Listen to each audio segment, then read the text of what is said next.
Trump সরকার একটা নতুন statement দিয়েছে, নো নিউ চায়না। অর্থাৎ তারা আর নতুন কোনো চীন দেখতে চায় না।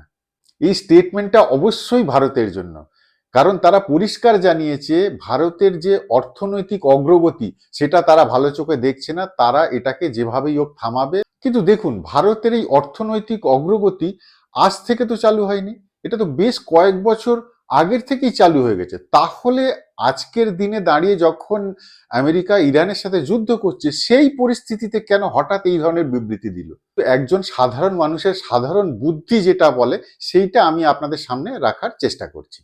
প্রথমত, আমেরিকা ইরান আক্রমণ করেছে, যার ফলে ইরান কি করেছে, হরমুজ প্রণালী বন্ধ করে দিয়েছে। আর তার ফলে কি হয়েছে, মিডল ইস্টের যেসব দেশ তেল উৎপাদন করে তেলের বিক্রি তাদের সম্পূর্ণ বন্ধ হয়ে গেছে।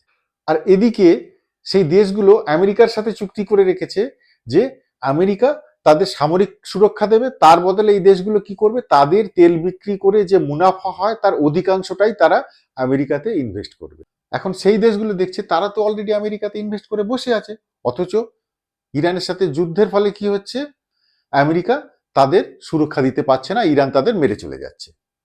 তাই তারা এখন একটা আলোচনা শুরু করেছে যে আমেরিকা থেকে তারা তাদের ইনভেস্টমেন্ট তুলে নেবে। আর ডোনাল্ড ট্রাম্প এটা ভালো করেই বুঝতে পারছে, মিডল ইস্টের এই দেশগুলো যদি তাদের থেকে তাদের ইনভেস্টমেন্ট তুলে নেয়, প্রথমত আমেরিকা অর্থনৈতিকভাবে ক্ষতিগ্রস্ত হবে, কিন্তু সেই টাকাটা তুলে তারা আবার কোথায় ইনভেস্ট করবে? সেই জন্য একমাত্র সুরক্ষিত দেশ হচ্ছে ভারত, আর ভারতের এই বড় মার্কেট।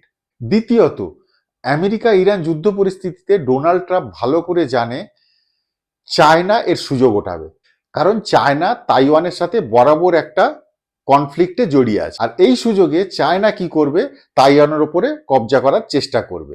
তাইওয়ান যে পরিমাণ সেমিকন্ডাক্টর আমেরিকাকে সাপ্লাই করে সেটা যদি বন্ধ হয়ে যায়, আমেরিকা ভয়ঙ্কর রকমের অর্থনৈতিক ক্ষতির মুখে পড়বে। ঠিক উল্টো দিকে আমাদের দেশে যেভাবে সেমিকন্ডাক্টর ম্যানুফ্যাকচারিং ইন্ডাস্ট্রির সেটআপ তৈরি হচ্ছে প্রত্যেক দিন, পরবর্তীকালে কি হবে, আমেরিকাকে তাইওয়ানের বদলে ভারতের উপর নির্ভর করতে হবে সেমিকন্ডাক্টর পাওয়ার জন্য। এইটা ডোনাল্ড ট্রাম্পের কাছে একটা সব থেকে বড় ভয়ের বিষয়। আর সেই ভয় থেকেই আমেরিকা সরকার এই স্টেটমেন্ট দিচ্ছে যে নো নিউ চায়না। এটা কিন্তু ভারতের কাছে একটা বড় চ্যালেঞ্জ। এখন সময় বলবে আগামী দিনে ভারত সরকার কিভাবে এই পরিস্থিতির মোকাবিলা করে দেশকে আগিয়ে নিয়ে যায় এবং দেশের অর্থনীতিকে আরো মজবুত করে।